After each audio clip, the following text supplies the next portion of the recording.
이재명이나 추미애나 자신들이 떳떳하게 그렇다면 재판에 나가고 검찰에 나가고 해야지 아들이 이렇게 도망다니면서 뭐 호주 대사로 부임한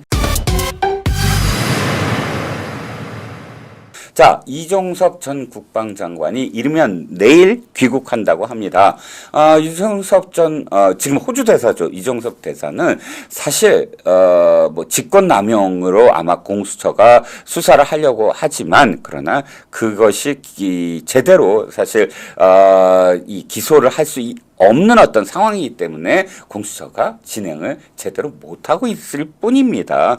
기억하시겠지만 최상병 사건과 관련돼서 국방장관이 최상병을 비롯한 해병대를 어떻게 하라라는 직접적인 어떤 지시를 내리지 않았고요. 단지 지금 국방장관이 당시 했던 지시는 이겁니다.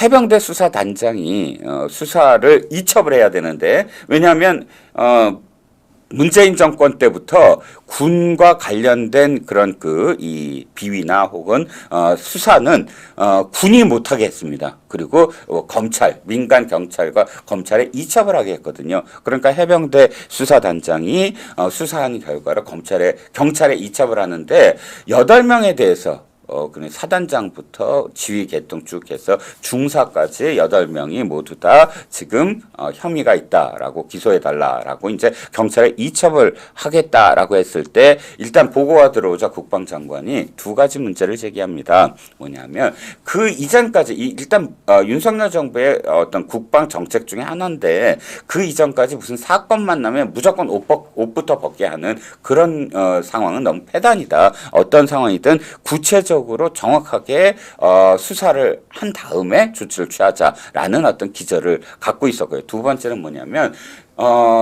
예를 들어서 중사 한 사람만 예를 들어서 그 중사까지 우리가 혐의를 부여할 거냐. 왜냐하면 그 중사는 당시에 사건이 일어났을 때 이 실종자나 혹은 실족한 사람들을 구하기 위해서 엄청나게 노력을 했고 2사람을 구하고 한 사람 즉 최상병을 구하지 못했던 어떤 상황입니다. 그러니까 무슨 임무를 하지 않은 것도 아니고 방기한 것도 아니고 어떤 지시를 내린 사람도 아니고 그 당시에 현장에서 안타까워서 동료 장병들을 구하려고 노력했던 사람까지 그렇게 이첩을 해야 되느냐 하면서 전체적으로 8명의 혐의가 아주 구체적으로 적시된 것을 보고하라라고 했는데 그 명령을 듣지 아니하고 바로 그냥 자기가 독단적으로 이첩을 했거든요.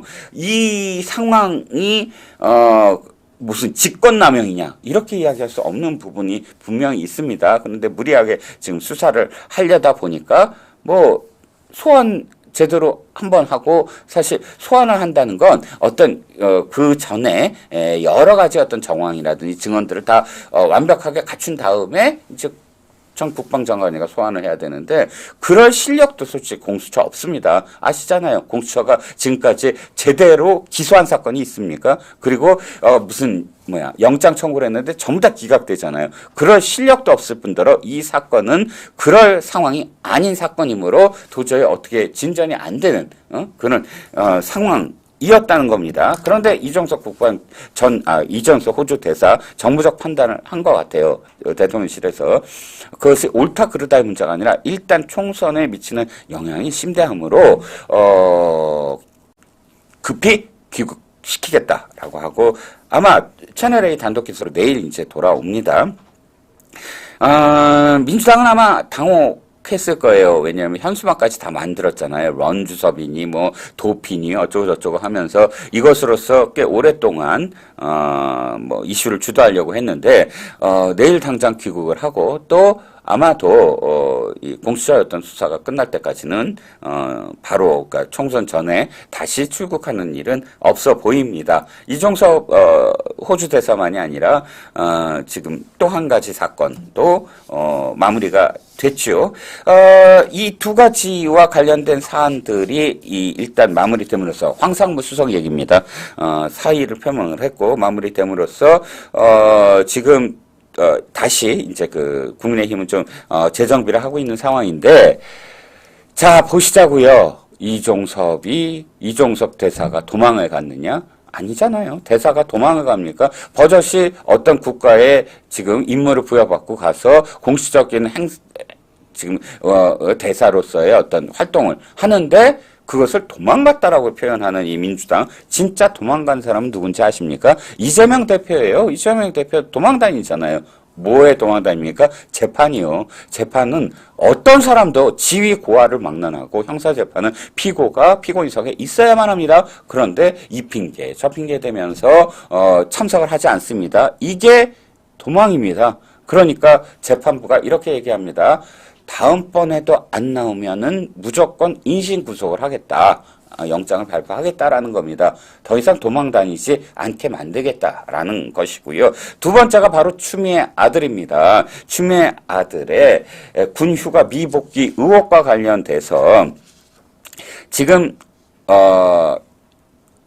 혐의 없음으로 지난 그 문재인 정부의 검찰이 닫아버렸잖아요. 그런데 당시에 국민의힘이 다시 항고를 했고 서울 고검이 그것을 받아들였습니다. 그래서 재기 수사, 그 수사를 다시 제대로 하라라고 검찰에 지금 얘기했고요. 그래서 검찰이 지금 다시 수사에 들어갔습니다. 수사에 들어가서 관련 증인들은 지금 다시 지금 소환을 하고 있는데 특히나 당사자인 추미애 아들을 불렀으나 소환에 계속 응하지 않다가 지난 12월에 갑작스럽게 출국을 한 겁니다. 그리고 튀르키예로 튀었죠. 그 이후에도 사실상 뭐 전혀 소환에 응하지 않고 있는 그러니까 있는 상황이고요. 검찰은 어쨌든 입국 시 통보 조치를 하겠다라고 지금 서 씨에 대해서 경고를 한 상황입니다. 뭐 추미애는 아니 당당하다 하면서 이게 제2의 검언 유착이다라고 지금 주장을 하고 있는데 추미애 아들이 바로 런추 출신은 아니겠지만 어쨌든 지금 진짜 도망간 사람은 추미애의 아들이라는 겁니다. 그러니까 사실상 이재명이나 추미애나 자신들이 떳떳하게 그렇다면 재판에 나가고 검찰에 나가고 해야지 아들이 이렇게 도망다니면서 호주 대사로 부임한 이종석 대사를 도피라니 이런 표현으로 비난하고 있는 내로남불에 또는 자신들의 어떤 그 티끌을 지금 덮기 위한 그런 의도가 아니겠느냐라는 겁니다. 그래서 추미애 아들 귀국시켜라라는 주장을 저는 해야 된다고 봅니다. 이것도 굉장히 오래됐잖아요. 이 사건 자체도. 근데 추미애 아들을 덮어준 사람들, 이성윤 같은 자들이 지금 또 그 대가로 또 이재명도 덮어주고 했던 대가로 지금 또 공천을 받았죠. 어느 쪽이 검찰 독재 당인지 모르겠습니다.